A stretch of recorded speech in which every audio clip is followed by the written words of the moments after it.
Ghada. For those who don't know Ghada is an OG in the Mississauga Church.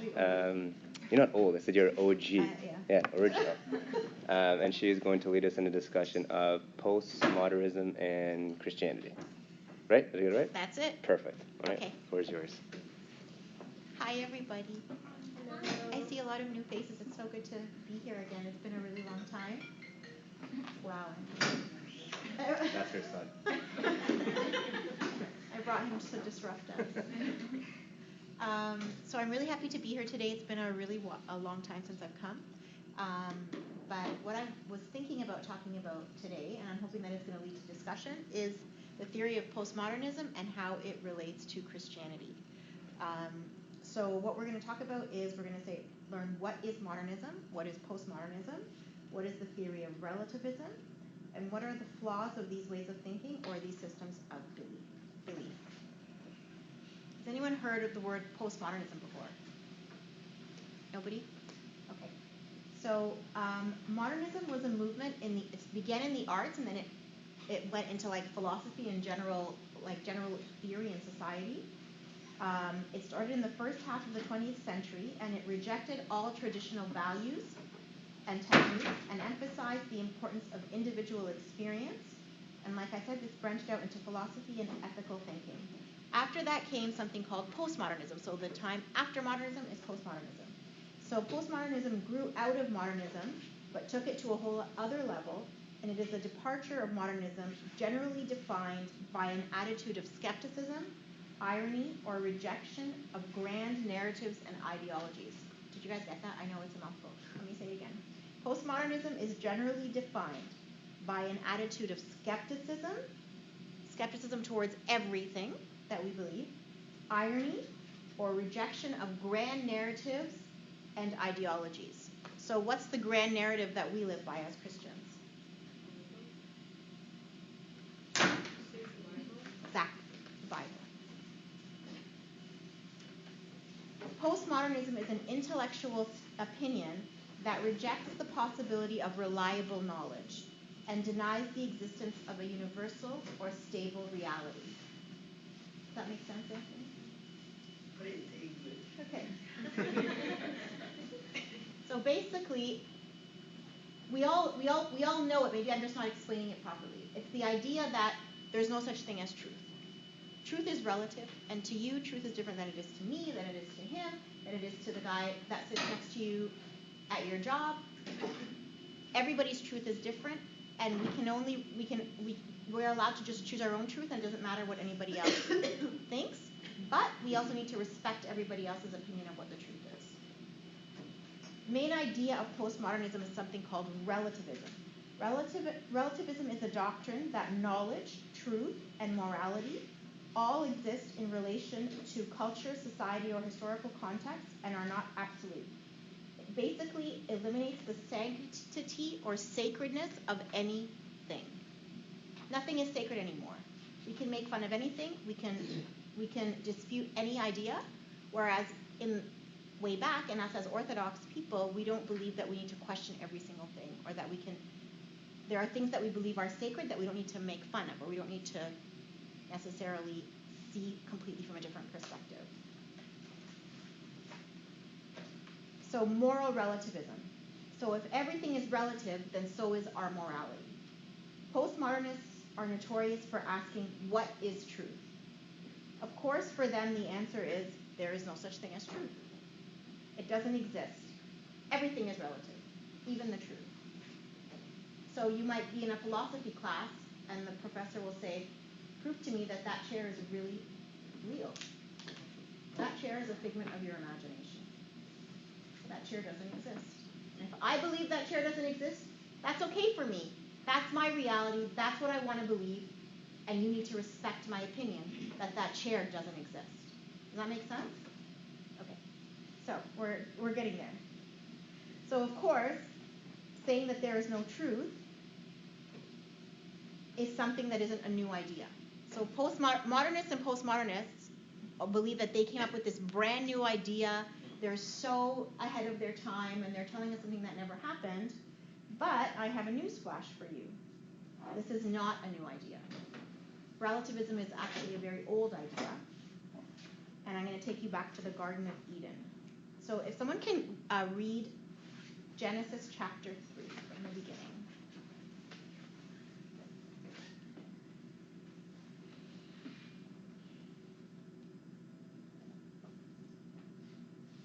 The whole chapter?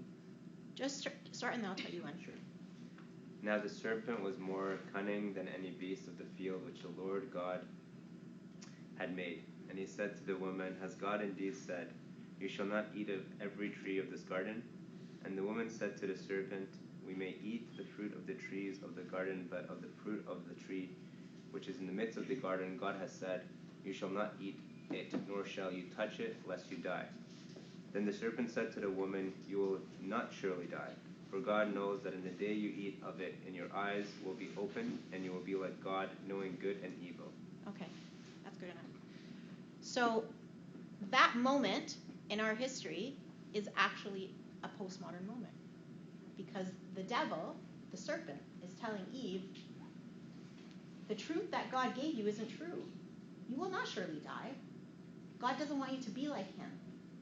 And that, her pride falling into that, is what started the fall of man and everything that came thereafter. So the discourse that occurred between Eve and the serpent was postmodernist. Pride seduces us to buy into relativism and postmodernism. The devil's job is to poke holes into our faith, to sow doubt into our minds. And concepts like postmodernism and relativism are designed for this purpose. Is everyone following this? Easy enough? And I believe that the end of this theory of relativism will actually lead to atheism.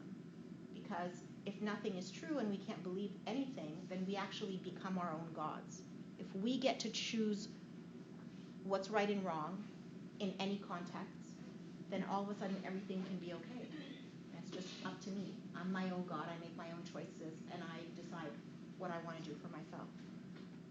So if there is no truth, if there's no such thing as a fact, then we become our own gods, and everything gets called into question. We can have a conversation about political correctness. If we disagree with someone else's opinion, then we are closed-minded. We are archaic in our thinking.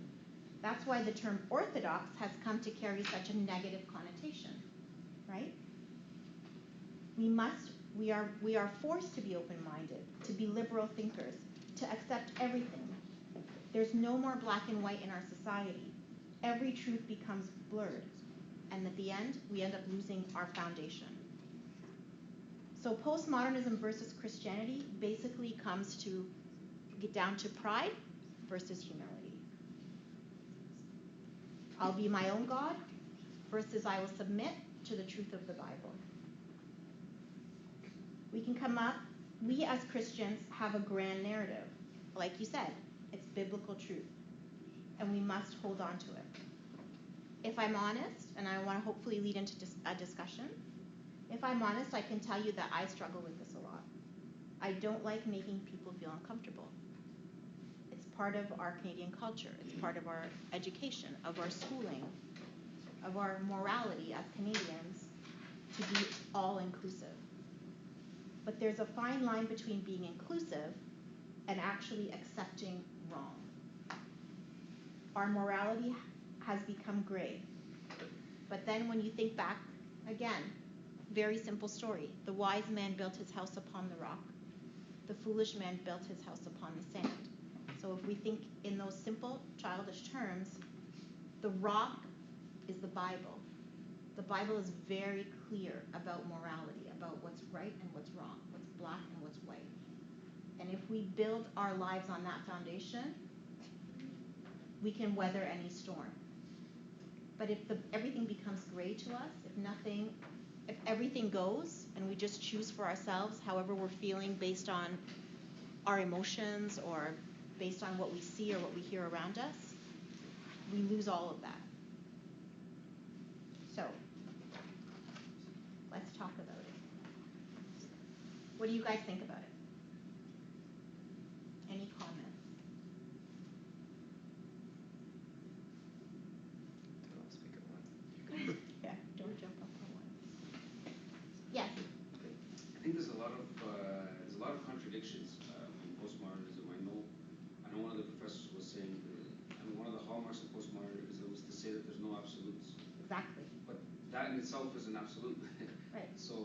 kind of feel like sometimes it does contradict itself, because they're trying to say something, but if we're going to go on relativism, then what they're saying is not the actual truth. So it's, I kind of feel like it circles sometimes.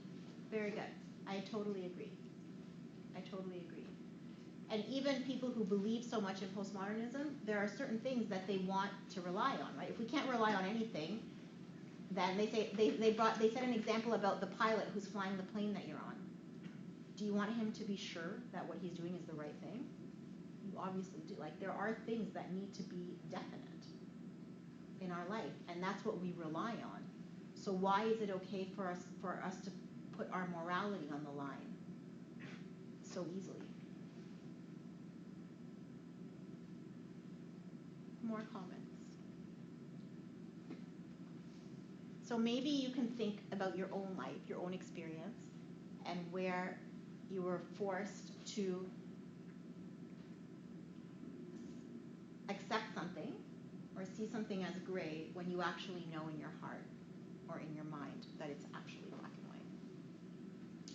Marco? You're saying that us Canadians are all inclusive and we never want to make other people uncomfortable even if we don't agree with what they're saying. But sometimes you can not agree and accept that they think that way and not judge them for that. Right. Yeah, I feel like it's better to not judge them. For sure. Respect their opinion.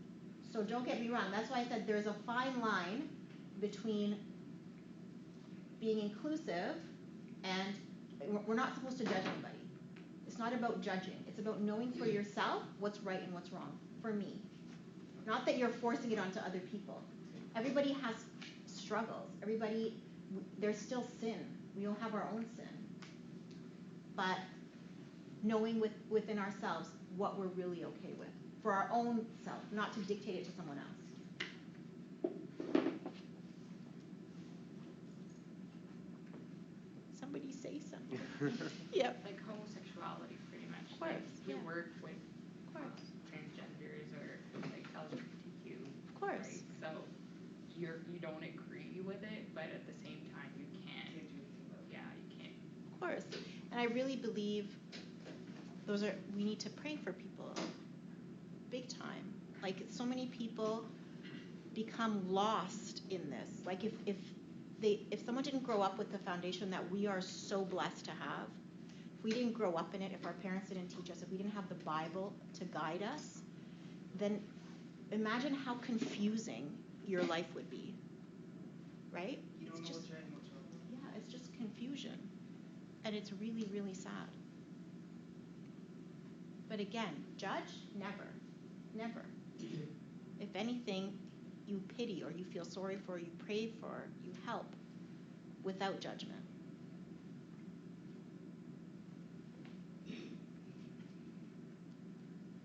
Would you kindly repeat the question again? I said, what can you think of within your own experience, anything that you have faced that has forced you to kind of see your morality as gray, not black and white? So we can go into a lot of big topics like abortion and euthanasia and all that big stuff. But sometimes it's even little things that we kind of allow for ourselves. That we say, oh, this is okay, it's not a big deal, everybody's doing it, or, in my own experience, it's all right. Cheating on your taxes, I really need the money, I'm going to give it to church. There's this charity that I'm going to give it to. Actually, you bring up a good point. I was actually thinking of my time in university. Yeah. In test banks, some of which are legal and some of which you torrent. Okay. And you obtain illegally to pass this exam. Right. And then there was always like a fine line of like me walking into an exam being like, am I cheating or am I doing what everyone else is doing? And am I at disadvantage if I don't do that? Right. Right. And some programs aren't just black and white, like you get an A or you get a B. Sometimes you're going up against other people. Of course. If everyone else is cheating, do you cheat to compete or do you not cheat? And I think it's kind of open up to the room. That's huge. And that's when the hardest part is when we're making a decision that's going to affect us in a big way. Is it going to be the difference between a sale and not a sale, between getting a certain account or not getting it? This is stuff that you're going to actually pay for, where making a choice is going to matter to you. Are you going to stay in the program? Are you going to get kicked out? Are you going to get into a program that you're dying for? So it's not just basic things that affect other people. Mm-hmm. Just to touch on that, I find that during your undergrad, you always end up taking courses you don't want to take. Absolutely. But when it really matters, if you cheat, you're not learning anything anyways. Of course. Right? It's the same thing in life in a few ways, but that particular situation. But there are times where to I guess to gain stride in certain parts of your life, if you try to jump the line, you know, your taxes, this and that. Mm-hmm. I don't believe in karma. Yeah. But you know, things come back sometimes. Yeah. I believe in our own version of karma. You know, like I think it's sometimes God wants to wake you up. Mm-hmm. He sees you kind of sliding into the wrong thing, and he sends you a wake-up call. And it could be in any form, but he just wants to tell you, focus. I'm here. Do the right thing. It matters. It's kind of like making excuses for your sins. For sure.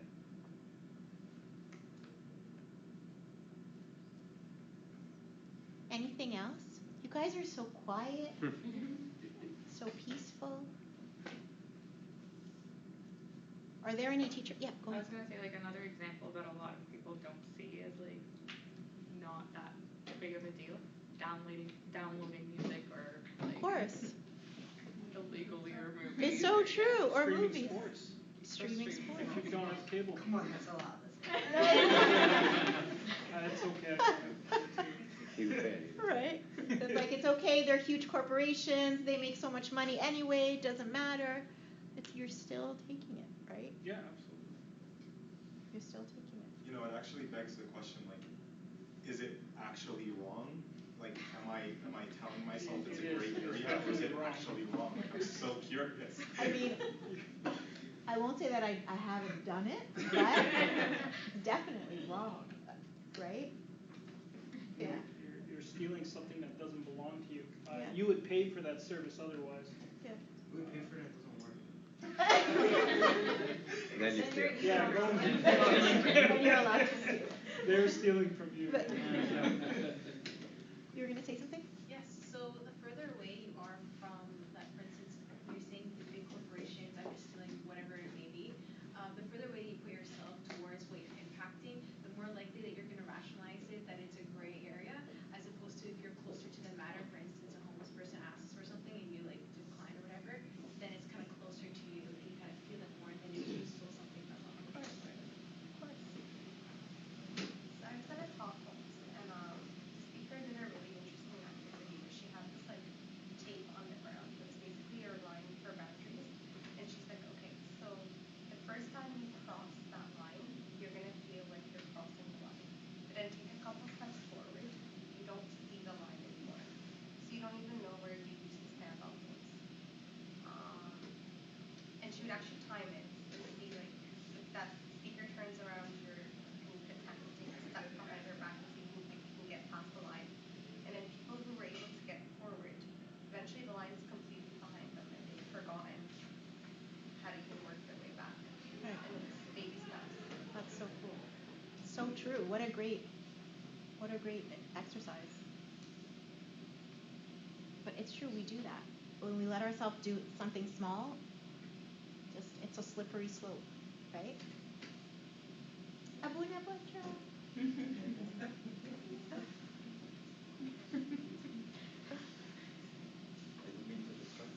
Oh no, you're not disrupting. I'm trying to make everybody talk. Oh. You can get a bunna as well. So we're talking about a theory of mostly relativism versus Christianity. Okay. What does Christianity mean? Exactly. Which is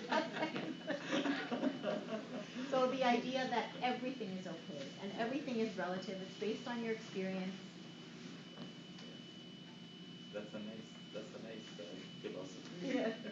It's great. You're gonna ask a question about teachers. So what's the question? Yeah, I was asked. I was asking, are there any teachers in the room? No?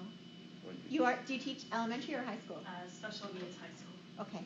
So when I was teaching, this was part of the curriculum. So we were forced to teach postmodernism. I taught at T.L. Kennedy for a while. I was in the English department. And we had to teach this to the students.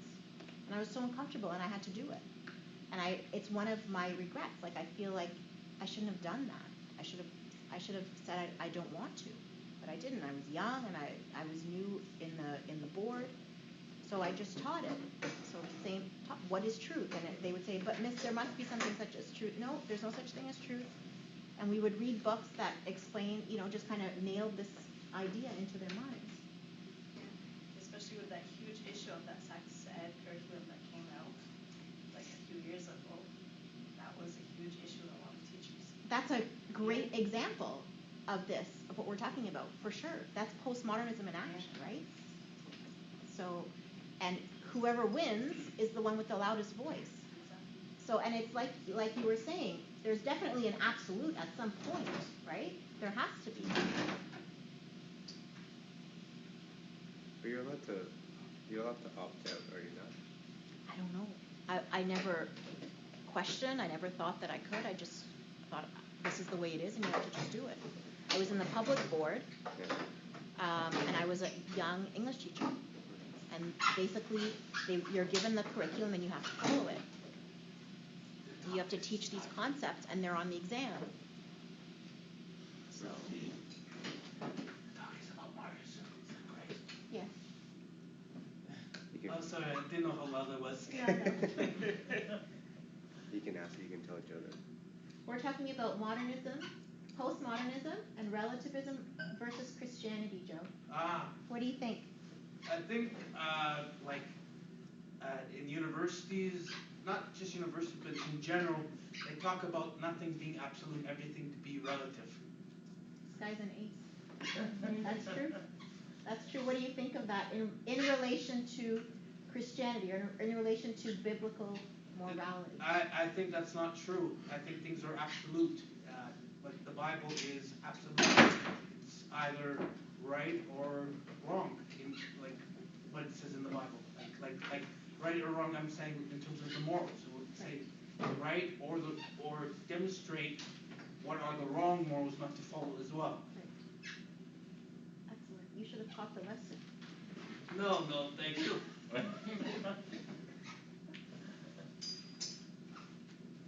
Anything else? Do you guys see how this can? So I think we're already at a pretty low point in our society morally. Do you see how this can even spin even more out of control? If we as Christians don't stand up and say, this is the line and I'm not going to cross it, and I'm not okay with everybody crossing it? Can you think of how this can actually get worse? I think it would be worse at the age when you're a child, when a child hears this information. Because when you're an adult, you already have your ideas formed. Yes. So what I noticed with my kids is when they were young, everything was black and white to them. The way they saw the world was black and white. This is right, this is wrong. This is yes, this is no. They don't understand the grayness. As they grow up, and as these ideas are introduced and they see more of the world, that's kind of they start to question. They start to, and not to say that it's not okay to question. I think it is okay to question, and that you have to get the proper answers for things that you question in the Bible. But that's from people who actually know what they're talking about, not someone whose goal in life is to refute the Bible, right? And now they're kind of coming back to this idea of we need to hold on to the black and white. Or I'm telling them, hold on to the book. Don't let go of it. It's good to question things, but to get the information from the proper source. Absolutely. If we get things from the wrong sources, then we will have wrong ideas and wrong information. It's very important to get things from the priests or the bishops or friends from church, or even like lots of books about the history of the church would be helpful, or even spiritual books just to help us to gain knowledge. Absolutely. So what I was saying, Joe, before you came is that postmodernism and this theory of relativism is full of pride. And it actually makes us think that we are our own gods, that we can dictate our own morality. We can dictate whatever we want. So what I'm asking everyone is, how can you see that this can even become much worse than what it is now, if we are each our own gods? I don't know if I can answer that, but I was just thinking, like, probably in the last year or two, if you say something that's on your mind that the general population may not agree with, you may get ostracized. Oh, absolutely. And when you're in a place where, when that happens, no one's going to listen to what you have to say moving forward. So it becomes a matter of, weighing pros and cons. Do you want to contribute in some capacity in little ways moving forward, or do you want to push a big point across? And sometimes, I guess, as Christians, you hear something, you have a stance on something. There's so many. I'm not going to touch on them because if I open the door, there is so much. Like, the problem is, if you say something, they may think you're against humanity, against this, against that. Close-minded, Yeah. So, I guess the other feelings are like homophobic, not willing to tolerance. Yeah, I've heard of a few things that you mentioned, Yusuf. Yeah, but I think the danger is, and I don't know if this is wrong, if Una maybe can talk to this, this is my issue, is being silent. Yeah. I think the easiest thing to be is silent, especially when you're like, why should I waste my breath? These people are never going to understand. I'm going to be judged. This is going to fall on deaf ears. So I think we just step back and shut up. So then it looks like we're accepting. I think I don't know about as a community, but Christians universally are, it's funny, we don't amplify our voices as much as other groups do. Of course. So when someone complains about something from another religion or human rights group or whatever, it's their right. Universally they're given that right, but it's not like we come up and say something together as a group. That's true. We're each afraid individually, but the parts alone are weaker than the sum of the whole, right? So. And we almost feel like being a good Christian is not confronting or not. Someone else is going to do it. Yeah. It's a tough one, and many points come to my mind actually. One point is how do we express this truth? Because in a majority of the times, we are either silent, and some people do not understand what does this silence mean, that everyone would take it based on their own preconceived assumptions. Or maybe we are not silent, but we are forceful. Right. Maybe too forceful. Too forceful, yes. And when we are too forceful, we are judgmental. Right. And I'm not sure if this still also describes the Christian truth as a forceful truth. For example, I'm going to start with other groups and then talk about Christ. For example, other groups are able to present themselves and their ideas in a way that is so pleasing, yes. so convincing, and unfortunately they do not hold truth. Right. But they are able to somehow present their ideas in a very convincing way, in a very subtle way, and sometimes using deception. Right. Using deception. Like a lot of people, a lot of groups, they take advantage of whether they are other Christian denominations who are not Christians, or people who are not even Christian at all. Like, for example, one time people asked me about the Mormons. Yeah. Like where we were in the last retreat actually, and some people asked me, there is a very weird Bible in the book, so we don't know what is it, and it's something weird. It's called Mormon, the Book of Mormon. I said, yeah, this is not a Bible. This is a cult. Yes. Yeah. So Mormons are able to use the same Christian terminology, but they mean completely something different.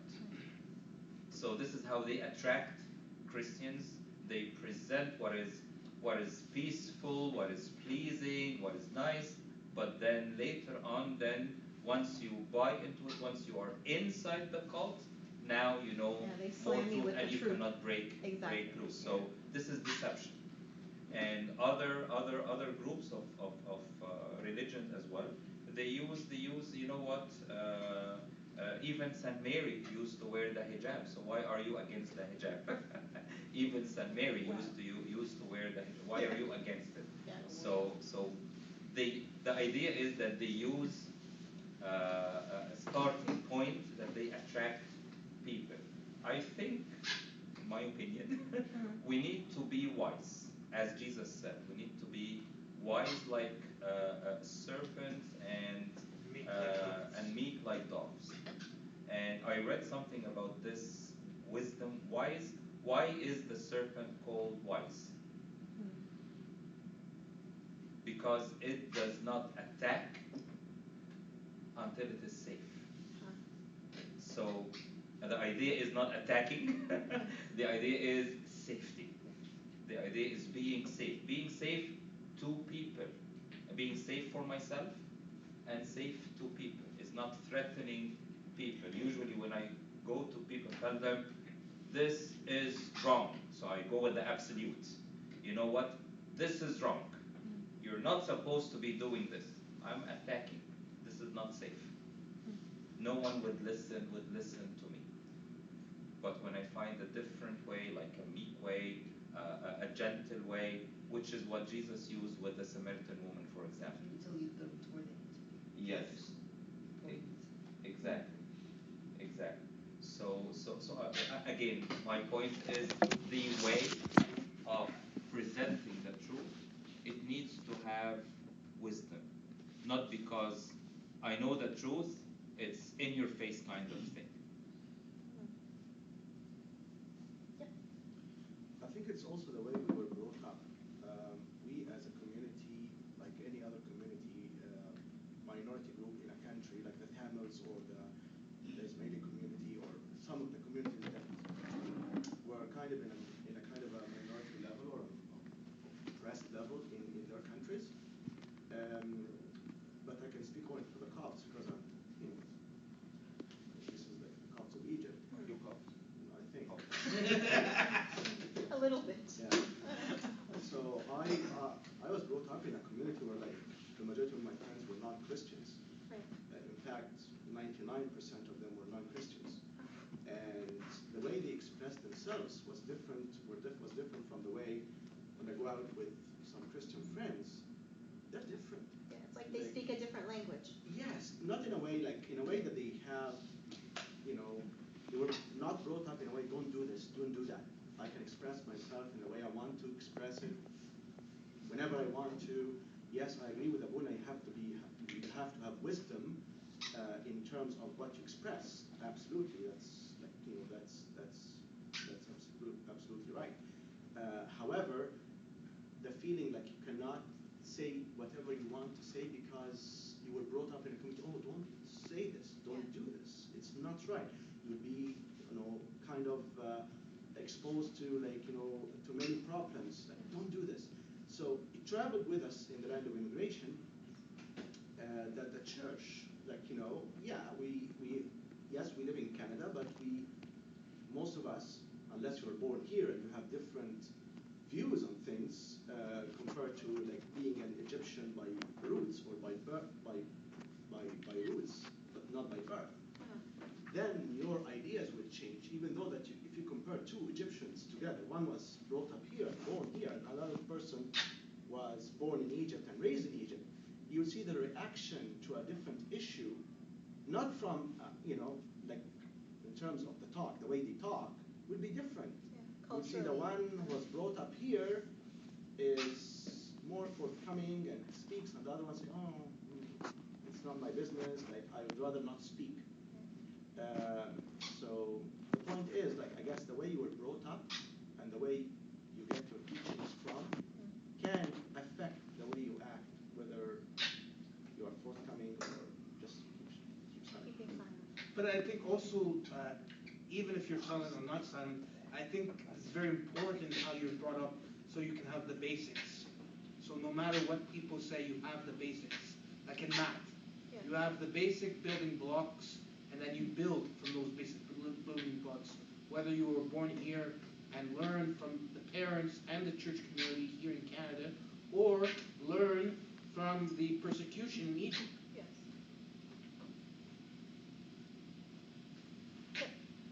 So I think about this sometimes in the sense that when people are afraid to express themselves, to express that they're Christian, because the people they're expressing it to think they know what a Christian is. They think of,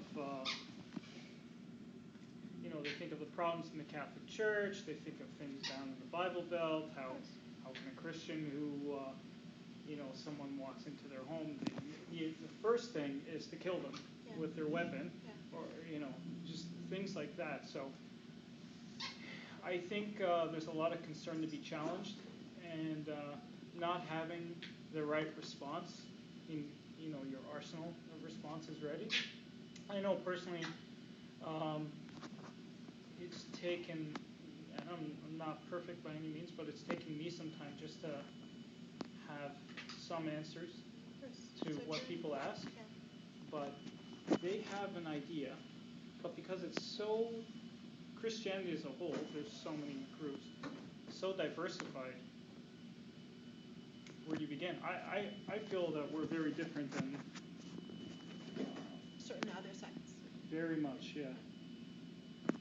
I guess the both of you, like your impression on that. So I would add, kind of a little bit what you were saying.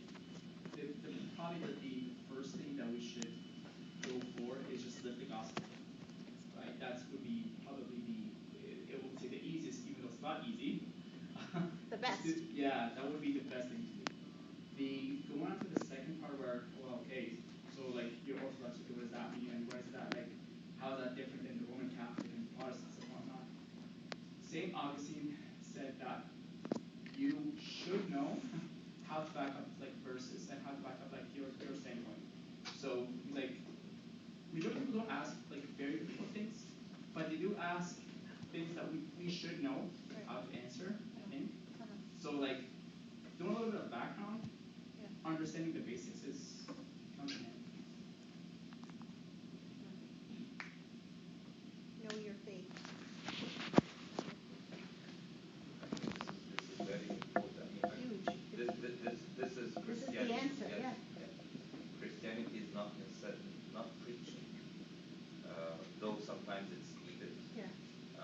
But it's a lot of the time it's just living, understanding my faith, the basics of my faith correctly, and living it out. This is it. So as I was researching this, I was on YouTube, and then you know how it just kind of puts you onto, it recommends the next thing. So I obviously went off on a tangent because I was on YouTube, and I started seeing people who were atheists and came to Christianity. So I was listening to stories. One of them was a Korean guy. One of them was a Muslim guy from Iran. There was another atheist person that was Australian, Father Lazarus. Yes, I know about him as well. But the ones that I listened to were more like people who came to the West, immigrated to the West, and ended up becoming Christians. One of them is now like a professor at Yale, like a super intellectual guy. And the way they came to Christianity was basically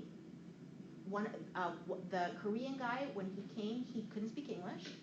So at the university that he went to, they paired him with a family to teach him English. And what he didn't know is that this was like a Christian kind of outreach fellowship thing where they would pair students up with families so that they could teach them English, but they could also kind of embrace them and, show them what it means to be Christian. And it's because of this family, and because he said they never preached to me, they never told me to become Christian, All they did was they were good to me. And it's because of them that he ended up becoming Christian. So it's not about necessarily these big ideas or, refuting or fighting or saying, you're wrong, that's against my belief system and I will not stand for that. It's about really living the gospel, and that will speak for itself. I heard that there's a saying that action speaks louder than words. Absolutely. For sure. For sure. I was fascinated when I heard the story, like a British missionary went to China or Japan, I think Japan, probably Japan, and how the church in Japan, this is very recent, how the church in Japan kind of started to, there was a church now that it started by someone watching the 21 Libyan martyrs over there being martyred, and this aroused his curiosity to understand what kind of faith did this group have that led them to accept martyrdom and not accept to be killed this horrific way, and instead of just consenting to whatever they're asking, and this made him research Christianity, and he became Christian Orthodox. Yes. So just people across the world, like unexpected, like they did not go to Japan, but their martyrdom spoke Christianity to this person who was in Japan. So this to me is something that is fascinating. Yes. I like St. Paul's example because I feel like St. Paul, right? Like he understood the culture that he was in, and he understood like the way they talk, the way like so like I feel like it's good to understand the culture and not to be scared of it. I mean, you could learn about it, and it's good that we're learning about postmodernism and we're talking about it because it's good to know the culture that you're in, and then there's a sense of humility, right? So St. Paul, to me, he wasn't like a revolutionary or going against the grain. Like he recognizes like, okay, it's, especially in the Roman times, he's like, okay, I see you guys that you recognize, or like you're really religious, that you recognize all of these gods, right? The God of the sun, the God of the sun. But then you also they also recognized that there was a God, and then they named it, there was an unknown God. So he said, this is the God that I'm here to tell you about. This is the God that I know. And so I'm just saying that, like, yeah, we shouldn't be scared of the culture. We should, we should understand it with a sense of humility, and then we'll be able to speak the truth in that way instead of saying, like you're wrong and I'm right kind of thing. Definitely, I don't think you get much from doing that. That's it. Thank you, everybody. So nice. Thank you.